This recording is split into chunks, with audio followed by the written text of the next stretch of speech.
Hi everyone, స్క్రీనర్.in open చేసి మనకు కావాల్సిన స్టాక్ ని సెర్చ్ చేసుకుని టాప్ లో స్టాక్ నేమ్ పక్కన కనపడుతున్న ఎక్సెల్ ఫైల్ ని గనక మనం డౌన్లోడ్ చేసుకుంటే దాన్ని మనం చాట్ జీపీటీ కానీ, క్లాడ్ కానీ, జెమినీ కానీ ఎలాంటి ఫ్రీ ఏఐ టూల్స్ లో అయినా ఆ ఎక్సెల్ షీట్ ని కాపీ చేసుకుని ఈ వీడియోలో నేను కింద డిస్క్రిప్షన్ లో ఇచ్చిన ప్రాంప్ట్ ని గనక పేస్ట్ చేస్తే ఆ పర్టికులర్ స్టాక్ లో మనం చేయాలనుకున్న ఫండమెంటల్ అనాలిసిస్ అంతా కూడా ఈ ప్రాంప్ట్ మన కోసం చేసిస్తుంది. మీరు చేయాల్సిందల్లా ఈ ప్రాంప్ట్ ని రన్ చేయడం మాత్రమే. మీరు ఏ ప్లాట్ఫామ్ యూజ్ చేసినా కూడా కేవలం ఒక 20 to 30 సెకండ్స్ లో ఈ కంప్లీట్ రిపోర్ట్ అనేది మీకు జనరేట్ అవుతుంది. అయితే ఆగండి, ఈ డేటాని అసలు మనం ఎలా చదవాలి, అసలు ఎందుకు ఇలానే ఫండమెంటల్ అనాలిసిస్ నేర్చుకోవాలి అనే పాయింట్స్ ని ఇప్పుడు తెలుసుకుందాం. ఇది మీకు అర్థం అవ్వాలి అనంటే ఫస్ట్ టాపర్స్ యొక్క ఎగ్జామ్ లాజిక్ మీకు తెలియాలి. జనరల్ గా చిన్నప్పుడు మనం ఎగ్జామ్స్ రాస్తాం కదా, అలాంటప్పుడు ఆ క్వశ్చన్ పేపర్స్ చూస్తే ఫస్ట్ 2 మార్క్ క్వశ్చన్స్ అడుగుతారు, తర్వాత 4 మార్క్స్ అడుగుతారు, తర్వాత 8 మార్క్స్ క్వశ్చన్ అడుగుతారు. కానీ క్లాస్ టాపర్స్ ఈ క్వశ్చన్స్ ని ఆన్సర్ చేసేటప్పుడు ఫస్ట్ 8 మార్క్స్ క్వశ్చన్ ఆన్సర్ చేస్తారు, తర్వాత 4 మార్క్స్ ఆన్సర్ చేస్తారు, తర్వాతే 2 మార్క్స్ ఆన్సర్ చేస్తారు. ఎందుకంటే జనరల్ గా 8 మార్క్స్ క్వశ్చన్స్ అనేవి టఫ్ ఉంటాయి, వెరాస్ 4 మార్క్స్ క్వశ్చన్స్ కానీ 2 మార్క్స్ క్వశ్చన్స్ కానీ ఈజీగా ఉంటాయి. మనం ఎప్పుడైతే ఎగ్జామ్ రాయడానికి వెళ్తామో అలాంటప్పుడు మన బ్రెయిన్ అనేది స్టార్టింగ్ లో ఫ్రెష్ గా ఉంటుంది, ఎక్కువ ఆలోచించగలుగుతుంది, ఎక్కువ ఎఫిషియన్సీ ఉంటుంది. సో ఆ హైయెస్ట్ పొటెన్షియాలిటీతో మనం ఫస్ట్ 8 మార్క్స్ క్వశ్చన్ కనుక స్టార్ట్ చేస్తే ఈజీగా క్రాక్ చేయగలుగుతాం. వెరాస్ అదే ఒకవేళ మనం ఫస్ట్ 2 మార్క్స్ క్వశ్చన్స్ ఆన్సర్ చేసి 4 మార్క్స్ క్వశ్చన్ ఆన్సర్ చేసి దాని తర్వాత 8 మార్క్స్ క్వశ్చన్స్ గనక వెళ్తే అలాంటప్పుడు ఖచ్చితంగా మనం ఏదో ఒక మిస్టేక్స్ చేస్తూ ఉంటాం. అందుకనే బై నేచర్ టాపర్స్ అందరూ కూడా టఫ్ క్వశ్చన్స్ ని ఫస్ట్ ఆన్సర్ చేసి తర్వాత ఈజీ క్వశ్చన్స్ ని ఆన్సర్ చేస్తారు. ఇదే లాజిక్ ని మనం స్టాక్ మార్కెట్ లో కూడా యూజ్ చేయాలి.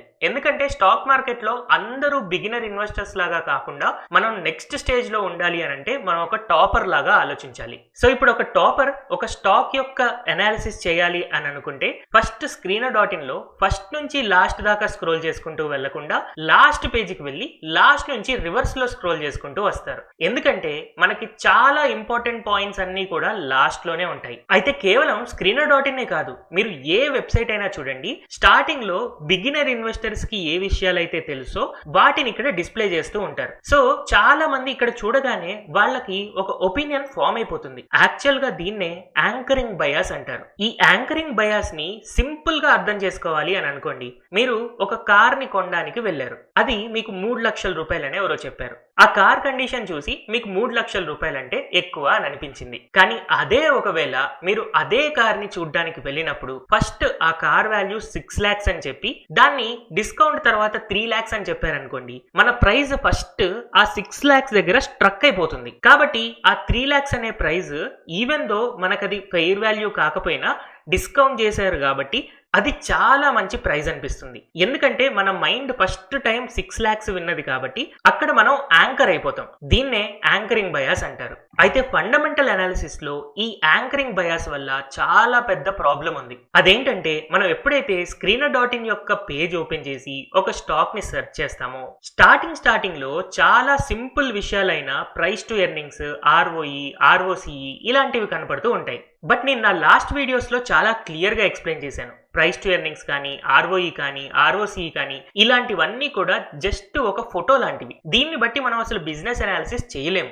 అండ్ ఇన్ ఫ్యాక్ట్ ఈ ROEని కానీ, ROCEని కానీ, ప్రైస్ టు ఎర్నింగ్స్ కానీ చాలా ఈజీగా మ్యానిపులేట్ చేయొచ్చు. అది ఎలాగా అనేది మనం ఇప్పుడు డీటెయిల్డ్ గా చూద్దాం. సింపుల్ గా మీకు ప్రైస్ టు ఎర్నింగ్స్ లో అయినా, ROEలో అయినా, ROCEలో అయినా మూడిట్లో కూడా మీకు ఖచ్చితంగా ప్రాఫిట్ ఉంటుంది. అందుకని జనరల్ గా ఒక కంపెనీ యొక్క ప్రాఫిట్ ని ఎలా మ్యానిపులేట్ చేస్తారు అనేది మనం ముందు తెలుసుకుందాం. ఈజీగా ఉండడం కోసం చాలా ఈజీ బిజినెస్ దే తీసుకుందాం. ఫర్ ఎగ్జాంపుల్ ఒక పర్సన్ షూ సేల్స్ చేస్తూ ఉన్నారు. సింపుల్ గా ఒక షూ షాప్ ఉంది అని అనుకోండి. దానివల్ల ఒక పర్సన్ కి ఆ మంత్ లో సేల్స్ 1,00,000 రూపాయలు అయ్యాయి అని అనుకోండి. అండ్ ఈ 1,00,000 రూపాయలు సేల్స్ చేయడం కోసం తనకి షాప్ రెంట్ గానీ, లేకపోతే ఆ షూస్ తను ఆల్రెడీ కొనుక్కొని వచ్చుకుంటాడు కదా, లేదా దాని ట్రాన్స్పోర్టేషన్ ఛార్జెస్ ఉంటాయి, ఎలక్ట్రిసిటీ బిల్స్ ఉంటాయి, షాప్ లో పనిచేసే వాళ్ళకి పే చేసే శాలరీస్ ఉంటాయి. ఇవన్నీ కలిపి ఒక 70,000 ఉంది అని అనుకోండి. తర్వాత టాక్సెస్ ఒక 20,000 ఉంది అని అనుకోండి. ఫైనల్ గా అతనికి మిగిలే ప్రాఫిట్ ఎంత అంటే సింపుల్ గా ఒక 10,000 రూపాయలు మాత్రమే. ఈ కేసులో కేసులో తన రిటర్న్ ఆన్ ఈక్విటీ ఒక 10% అనుకుందాం.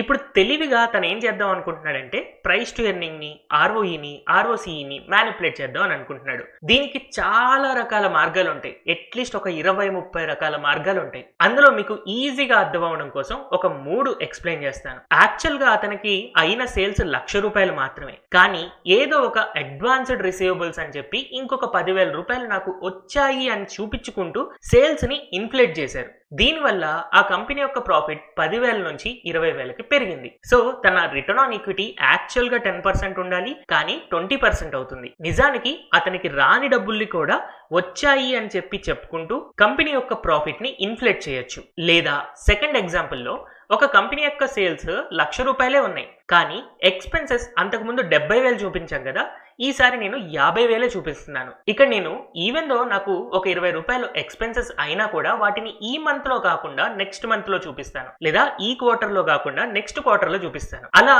ఎక్స్పెన్సెస్ ని కావాలని డిలే చేయడం వల్ల కూడా టెంపరీగా మనకి ప్రాఫిట్ అనేది ఇన్ఫ్లేట్ అవుతుంది. ఇంతకు ముందు 10,000 ఉన్న ప్రాఫిట్ కాస్త ఇక్కడికి వచ్చేసరికి 30,000 ప్రాఫిట్ అయింది. ఎందుకంటే ఎక్స్పెన్సెస్ ని నెక్స్ట్ క్వార్టర్ కి లేదా నెక్స్ట్ ఇయర్ కి మనం షిఫ్ట్ చేయడం వల్ల. అండ్ నెక్స్ట్ కేసులో ఒక కంపెనీ యొక్క సేల్స్ సేమ్ ఉన్నాయి ₹1,00,000, ఎక్స్పెన్సెస్ సేమ్ ఉన్నాయి 70,000, కానీ నేను పే చేయాల్సిన ట్యాక్సెస్ పూర్తిగా పే చేయట్లేదు. ఈ ఇయర్ లో కావాలని తక్కువ ట్యాక్స్ పే చేశాను. యాక్చువల్ గా అయితే 20,000 పే చేయాలి, బట్ 10,000 పే చేశాను. దీనివల్ల నాకు ట్యాక్సెస్ అనేవి ఇంకా పెండింగ్ ఉంటున్నాయి. వాటిని నేను చూపించకుండా ప్రాఫిట్ రూపంలోకి మార్చుకున్నాను. సో ఇప్పుడు నా ప్రాఫిట్ 10,000 నుంచి 20,000కి పెరిగింది. అయితే దీనివల్ల టెంపరీగా ఆర్ఓఈ పెరుగుతుంది, ఆర్ఓసిఈ పెరుగుతుంది, ప్రైస్ టు ఎర్నింగ్స్ తగ్గి ఆ కంపెనీ షేర్ ప్రైస్ అనేది చీప్ గా దొరుకుతుంది అన్న ఒపీనియన్ తీసుకొస్తుంది. సో ఇప్పుడు అసలు ప్రాబ్లం ఏంటంటే మనం ఎప్పుడైతే screener.in ఓపెన్ చేసి ఒక స్టాక్ ని సెర్చ్ చేస్తామో ఫస్ట్ మనకి price to earnings, ROE, ROCE ఇలాంటివే కనపడతాయి. ఇలా కనపడగానే ఈ నెంబర్స్ చూడగానే మనం యాంకరింగ్ బయాస్ లోకి వెళ్ళిపోతాం. ఇది మంచి కంపెనీ అని ఫస్ట్ ఒక ఒపీనియన్ వచ్చేస్తుంది, కానీ నిజానికి ఆ కంపెనీలో ప్రాఫిట్ మ్యానిపులేషన్ జరిగింది అన్న విషయం మనకి తెలియకుండా పోతుంది. అందుకనే మనం ఏ వెబ్సైట్ అయినా కూడా ఫస్ట్ నుంచి కాదు లాస్ట్ నుంచి రివర్స్ లో స్క్రోల్ చేసుకుంటూ రావాలి. మనకి ఎప్పుడు కూడా లాస్ట్ లో కరెక్ట్ విషయాలు ఉంటాయి. ఒక కంపెనీ అనాలిసిస్ చెయ్యాలి అని అనుకుంటే even big investors like Vijay Kedia, Rakesh Jhunjhunwala, Dolly Khanna, Ashish Kacholia, Radhakishan Damani, Warren Buffett ఇలా చెప్పుకుంటూ పోతే ఎవరైనా కూడా యాన్యువల్ రిపోర్ట్స్ చదివే వాళ్ళే. అలాంటి యాన్యువల్ రిపోర్ట్స్ కానీ లేకపోతే కాన్ కాల్స్ డేటా కానీ ఇలాంటి ఇంపార్టెంట్ డేటా అంతా కూడా మనకి లాస్ట్ లో ఉంది. తర్వాత నెక్స్ట్ ఇంపార్టెంట్ వచ్చేసి మనకి షేర్ హోల్డింగ్ ప్యాటర్న్. ఒకవేళ ఒక కంపెనీ గనక ప్లెడ్జింగ్ చేస్తుంది, లేదా వాళ్ళ షేర్స్ అమ్మేస్తుంది, లేదా ఎఫ్ఐఎస్ డిఐఎస్ ఈ కంపెనీ షేర్స్ అమ్మేస్తున్నారు అని అంటే ఆ షేర్ లో ఏదో ప్రాబ్లం, మనకి తెలియని ప్రాబ్లం బిల్డ్ అవుతుంది అని చెప్పి మనం అర్థం చేసుకోవచ్చు. మేబీ ఈ కంపెనీ పర్టికులర్ గా ఈ టైంలో ప్రాఫిట్స్ పెరుగుతూ ఉండొచ్చు, కానీ ప్రమోటర్ అమ్మేస్తుంటే లేదా ఎఫ్ఐఎస్ కానీ డిఐఎస్ అమ్మేస్తుంటే వాళ్ళు ఫ్యూచర్ ని చూస్తూ ఇన్వెస్ట్ చేస్తూ ఉంటారు కదా, వాళ్ళు అమ్మేస్తున్నారు అని అంటే ఇప్పుడు ప్రాఫిట్స్ పెరుగుతున్నా కూడా ఆ కంపెనీ డేంజర్ లో ఉందని అర్థం. సో ఇలా మనం ఫ్యూచర్ ని కొంచెం క్లోజ్ గా ప్రెడిక్ట్ చేయడానికి హెల్ప్ అయ్యే షేర్ హోల్డింగ్ ప్యాటర్న్ చాలా ఇంపార్టెంట్. ఇది మనకి లాస్ట్ లో ఉంటుంది. అండ్ ఒకవేళ ఈ కంపెనీలో ఎవరైనా ఇన్సైడర్ ట్రేడింగ్ చేస్తున్నారా అంటే ప్రమోటర్స్ అమ్ముతున్నారా, కొంటున్నారా, ఇలాంటి విషయాలు మనకి screener.in లో ఇక్కడ ట్రేడ్స్ మీద గనక క్లిక్ చేస్తే మనకి ఇన్సైడర్ ట్రేడ్స్ కనబడతాయి. ఒక కంపెనీలో మనం అనాలిసిస్ చేసేటప్పుడు ఇలా ఇన్సైడర్ ట్రేడింగ్ గనక ఎక్కువగా ఉంది అని అంటే కొంచెం డౌట్ఫుల్ గా ఉండొచ్చు. నెక్స్ట్ ఈ షేర్ హోల్డింగ్ ప్యాటర్న్ తర్వాత మనకి చాలా ఇంపార్టెంట్ అయింది కొన్ని రేషియోస్. సో ఆ రేషియోస్ లో నార్మల్ గా ఆర్ఓఈ, ఆర్ఓసి లాంటివి కాకుండా debtor days, inventory days, days payable, cash conversion cycle ఇలా ఉంటాయి. సో జనరల్ గా ఒకవేళ ఒక కంపెనీ యొక్క డెటార్ డేస్ అంటే ఒక కంపెనీ అప్పు తీసుకుని ఎంత ఫాస్ట్ గా క్లియర్ చేస్తుంది అనేది మనకి డెటార్ డేస్ లో తెలుస్తుంది. ఒకవేళ డెటార్ డేస్ గనక పెరుగుతున్నాయి అని అంటే అలాంటప్పుడు ఆ కంపెనీకి మంచిది కాదు. అండ్ అలాగే ఒక కంపెనీ యొక్క ఇన్వెంటరీ డేస్ కనుక మనం అబ్జర్వ్ చేస్తే తొందరగా ఇన్వెంటరీస్ క్లియర్ అవుతూ ఉండాలి, బట్ అదే ఒకవేళ టైం పీరియడ్ పెరుగుతున్నా కూడా మంచిది కాదు. ఒకవేళ ఒక పర్టికులర్ కంపెనీకి ఇన్వెంటరీస్ పెరుగుతూ ప్రాఫిట్లు కూడా పెరుగుతున్నాయి అంటే చాలా డేంజరస్ మ్యానిపులేషన్ జరుగుతున్నట్టే మనం అనుకోవచ్చు. ఎందుకంటే వాళ్ళు ఒక ప్రొడక్ట్ ని తయారు చేశారు, అవి అమ్ముడు పోవట్లేదు, కానీ ప్రాఫిట్లు వస్తున్నాయి అంటే ఏదో మ్యానిపులేషన్ జరుగుతున్నట్టే కదా. సో ఇలాగే మనకి important ratios like working capital cycle, cash conversion cycle ఇలాంటివి కూడా మనకి screener.in లో లాస్ట్ లోనే ఉంటాయి. దీని తర్వాత మనకి చాలా ఇంపార్టెంట్ అయింది క్యాష్ ఫ్లోస్. యాక్చువల్ గా ఈ క్యాష్ ఫ్లో స్టేట్మెంట్ చాలా మందికి అర్థం కాదు, బట్ సింపుల్ గా మీరు లాజికల్ గా గుర్తుపెట్టుకోవాలి అని అనుకుంటే అన్నిటికంటే చాలా ఇంపార్టెంట్ అయింది operating cash flow. Operating cash flow పెద్ద నెంబర్ ఉండాలి అండ్ చాలా పాజిటివ్ ఉండాలి అండ్ పెరుగుతూ ఉండాలి. అది మనకి మంచి కంపెనీ అవుతుంది. ఒకవేళ ఆపరేటింగ్ క్యాష్ ఫ్లో కంటే ఒక కంపెనీకి ఫినాన్సింగ్ క్యాష్ ఫ్లో గానీ ఇన్వెస్టింగ్ క్యాష్ ఫ్లో గానీ ఎక్కువ ఉందనుకోండి, అలాంటప్పుడు ఆ కంపెనీ ఎయిదర్ చాలా చిన్న కంపెనీ అయ్యి స్ట్రగ్లింగ్ స్టేజ్ లోనో లేదా ఇప్పుడిప్పుడే పెరుగుతున్న స్టేజ్ లోనో ఉంటుంది. మోస్ట్లీ మనం ఏదైనా కంపెనీలో ఇన్వెస్ట్ చేయాలి అని అనుకున్నప్పుడు ఆపరేటింగ్ క్యాష్ ఫ్లోస్ అనేది పాజిటివ్ ఉండేలాగా చూసుకోవాలి. Investing cash flows and financing cash flows ఈ ఆపరేటింగ్ క్యాష్ ఫ్లో కంటే చాలా తక్కువ అమౌంట్స్ ఉండాలి. అప్పుడు ఆ కంపెనీ స్ట్రాంగ్ గా గ్రో అవుతుంది అని మనం అనుకోవచ్చు. బట్ ఎనీహౌ నేను ఇప్పుడు చెప్పిన లాజిక్ ప్రతి కంపెనీకి వర్కౌట్ కాదు, కొన్నిటికే సూట్ అవుతుంది. కానీ ఏ కంపెనీకి ఎలా వర్కౌట్ అవుతుంది అండ్ దాని యొక్క ప్రపోర్షన్స్ ని మనం ఎలా చూసుకోవాలి అనేది నేను కాసేపట్లో ఒక ఏఐ ప్రాంప్ట్ ఇవ్వబోతున్నాను. ఈ ఏఐ ప్రాంప్ట్ మనకి ఏం చేస్తుందంటే, జనరల్ గా ఒక company profit and loss statement లో ఎవ్రీ ఇయర్ ఇంత ప్రాఫిట్ వచ్చిందని చెప్తుంది కదా, ఆ ప్రాఫిట్ లో నిజంగా ఆ కంపెనీకి ఎంత క్యాష్ వస్తుంది దాన్ని క్యాలిక్యులేట్ చేసిస్తుంది అన్నమాట. ఆ క్యాష్ అనేది కంపెనీ లోపలికి వస్తుందా లేదా కంపెనీ నుంచి బయటికి వెళ్తుందా అనేది క్యాలిక్యులేట్ చేసి ఇస్తుంది. సో ఇదైతే మీకు అర్థం చేసుకోవడం చాలా ఈజీ కదా. ఒక కంపెనీకి ప్రాఫిట్ వచ్చింది కానీ ఫైనల్ గా క్యాష్ పరంగా చూస్తే డబ్బులు కంపెనీ నుంచి బయటికి వెళ్ళాయి అని అనుకోండి, ఆబ్వియస్ గా అది ప్రాఫిట్ నిజమైన ప్రాఫిట్ కాదు. అదే ఒకవేళ ఒక కంపెనీకి ప్రాఫిట్ వచ్చి క్యాష్ కూడా కంపెనీ లోపలికి వస్తుంది అని అనుకోండి, అలాంటప్పుడు ఖచ్చితంగా అది మంచి ప్రాఫిట్, మంచి క్యాష్ ఫ్లో స్టేట్మెంట్. అలాంటి కంపెనీస్ లో మనం ఇన్వెస్ట్ చేస్తే మనకి మంచి రిటర్న్స్ వస్తాయి. అయితే ఇలాంటి కాంప్లికేటెడ్ విషయాల్ని కూడా మనం క్యాష్ ఫ్లో స్టేట్మెంట్ ని గనక అర్థం చేసుకోగలిగితే చాలా ఈజీగా తెలుస్తుంది. ఒకవేళ మీరు అర్థం చేసుకోలేకపోయినా కూడా నేను ఇచ్చే ఏఐ ప్రాంప్ట్ ఏదైతే ఉందో దాన్ని యూజ్ చేసి మీరు ఈజీగా ఫైండ్ అవుట్ చేయగలుగుతారు. అండ్ మీకు అర్థం కాకపోయినా కూడా ఇమ్మీడియట్ గా ఏఐనే అడగచ్చు, ఇప్పుడున్న క్యాష్ ఫ్లో స్టేట్మెంట్స్ ప్రకారం ఈ కంపెనీ బాగుందా లేదా అనేది దాన్ని అడగచ్చు. సో ఇప్పటిదాకా మనం డిస్కస్ చేసుకున్న షేర్ హోల్డింగ్ ప్యాటర్న్ కానీ, రేషియోస్ లో ఇలాంటి inventory days, debtor days, working capital cycle, cash conversion cycle and అలాగే క్యాష్ ఫ్లో స్టేట్మెంట్స్, ఇవన్నీ కూడా 8 మార్క్స్ క్వశ్చన్స్ లాంటివి. యాక్చువల్ గా ప్రాఫిట్ అండ్ లాస్ స్టేట్మెంట్ ని క్యాష్ ఫ్లో స్టేట్మెంట్ తో కంపేర్ చేసి పక్కన పెట్టి చూసి కరెక్ట్ గా మనం అర్థం చేసుకున్నామంటే ఒక సినిమాని సగం చూసినట్టే. అసలు ఆ కంపెనీ అనేది ఎంత గొప్ప కంపెనీ అని మనకి చాలా బాగా అర్థమైపోతుంది. వేరాజ్ ఇంకొక హాఫ్ పిక్చర్ మనం అర్థం చేసుకోవడం కోసం 4 మార్క్స్ క్వశ్చన్స్ లోకి వెళ్దాం. ఇవి యాక్చువల్ గా కొంతవరకు ఈజీగా ఉంటాయి, చాలా మందికి అర్థమవుతూనే ఉంటాయి. ఒక కంపెనీ యొక్క డెట్ పెరుగుతుందా లేదా అనేది మనం బారోయింగ్స్ లో చూడొచ్చు. ఒకవేళ ఒక కంపెనీ యొక్క బారోయింగ్స్ పెరుగుతున్నాయంటే అప్పులు పెరుగుతున్నట్టే, వేరాజ్ బారోయింగ్స్ పడిపోతున్నాయి అని అంటే అప్పులు తగ్గుతున్నట్టే. అప్పులు తగ్గుతున్న కంపెనీలు మనకి మంచివి అవుతాయి. అండ్ అలాగే ఎసెట్స్ లో స్పెషల్లీ ఫిక్స్డ్ ఎసెట్స్ చూసుకోవాలి. ఈ ఫిక్స్డ్ ఎసెట్స్ పెరుగుతూ ఉండాలి. అండ్ అలాగే ఒక కంపెనీ యొక్క రిజర్వ్స్ ఏవైతే ఉన్నాయో ఆ రిజర్వ్స్ పెరుగుతూ ఉండాలి. ఈ 3 ఫ్యాక్టర్స్ ని మనం బ్యాలెన్స్ షీట్స్ లో చూసుకుంటూ ఉండొచ్చు. ఈ విషయాల్ని కూడా నేను ఇచ్చే ఏఐ ప్రాంప్ట్ ఆటోమేటిక్ గా చెక్ చేసిస్తుంది. నెక్స్ట్ అలాగే ఒక కంపెనీ యొక్క ప్రాఫిట్ అండ్ లాస్ స్టేట్మెంట్, ఇది కూడా మనకు ఒక ఇంపార్టెంట్ 4 మార్క్ క్వశ్చన్ లాంటిదే. ఇందులో మనం కంపెనీ యొక్క సేల్స్ ఎలా పెరుగుతున్నాయి అనేదే కాకుండా ఇక్కడ ఏదైనా అదర్ ఇన్కమ్ ఉందా, అంటే వీళ్ళు చేసే మేజర్ బిజినెస్ నుంచి కాకుండా వేరే రకంగా గనక వీళ్ళకి డబ్బులు వస్తున్నాయి అని అంటే అది అసలు ఎందువల్ల వస్తుంది ఏంటి అనేది మనం తెలుసుకోవాలి. చాలా సార్లు ఏం జరుగుతుందంటే కంపెనీ వాళ్ళ యొక్క ఆస్తులు అమ్మేసి లేదా అప్పులు తీసుకొచ్చి ఈ అదర్ ఇన్కమ్ లో యాడ్ చేసేసి ప్రాఫిట్స్ ని ఇన్ఫ్లేట్ చేస్తూ ఉంటారు. సో ఒకవేళ అలా ఏమైనా జరిగిందా అనే విషయాలు మనకి ఒక డౌట్ రావాలి అన్నా కూడా ప్రాఫిట్ అండ్ లాస్ స్టేట్మెంట్ లో ఈ అదర్ ఇన్కమ్ ని చూస్తేనే వస్తుంది. అండ్ అలాగే ఒక కంపెనీ యొక్క ఎక్స్పెన్సెస్ లో ఎంప్లాయీ ఎక్స్పెన్సెస్ ఎలా ఉన్నాయి, మ్యానుఫ్యాక్చరింగ్ ఎక్స్పెన్సెస్ ఎలా ఉన్నాయి, మెటీరియల్ కాస్ట్లు ఎలా ఉన్నాయి, ఇలాంటి విషయాలు కూడా మనకు అర్థమవుతాయి. ఈ కంపెనీ యొక్క ప్రాఫిట్స్ పెరుగుతున్నాయి కానీ తక్కువ ట్యాక్స్ పే చేశారు. ఎందుకు ఇలా పే చేశారు? అదొక డౌట్ఫుల్ థింగ్ కదా. ప్రాక్టికల్ గా ఆలోచించండి, మనకి శాలరీ పెరిగితే ఎక్కువ ట్యాక్స్ పే చేస్తామా తక్కువ ట్యాక్స్ పే చేస్తామా? ఆబ్వియస్ గా ఎక్కువ ట్యాక్స్ పే చేస్తాం. మరి ఒక కంపెనీ యొక్క ప్రాఫిట్ పెరిగినప్పుడు ఎందుకు తక్కువ ట్యాక్స్ పే చేస్తున్నారు? ఇలాంటి డౌట్స్ మనకి రావాలి. అప్పుడే నిజంగా మనం ఒక కంపెనీ యొక్క అనాలిసిస్ చేస్తున్నట్టు. లేదా బ్లైండ్ గా ఈ 4 మార్క్ క్వశ్చన్స్ 8 మార్క్ క్వశ్చన్స్ ఏవి చూడకుండా లాస్ట్ లో 2 మార్క్స్ క్వశ్చన్స్ అయిన price to earnings, ROE, ROC చూడడం వల్ల ఎలాంటి ఉపయోగం లేదు. బట్ అన్లక్కీలీ ఏమైందంటే చాలా మంది ఈ విషయాలు ఈజీ అర్థం చేసుకోవడం, ప్రైస్ టు ఎర్నింగ్స్ తక్కువ ఉండాలి, ఆర్ఓఈ ఆర్ఓసి ఎక్కువ ఉండాలి, అవి ఒక నెంబర్స్ చూడగానే ఈజీగా అర్థం చేసుకోగలుగుతున్నాం అని చెప్పి స్టాక్ ఫండమెంటల్ అనాలిసిస్ అంటే అదే అన్న దగ్గరే ఆగిపోయారు. కానీ అది కేవలం 2 మార్క్ క్వశ్చన్ మాత్రమే. చాలా ఈజీ థింగ్స్ అండ్ చాలా తక్కువ ఇంపార్టెన్స్ ఉన్న థింగ్స్.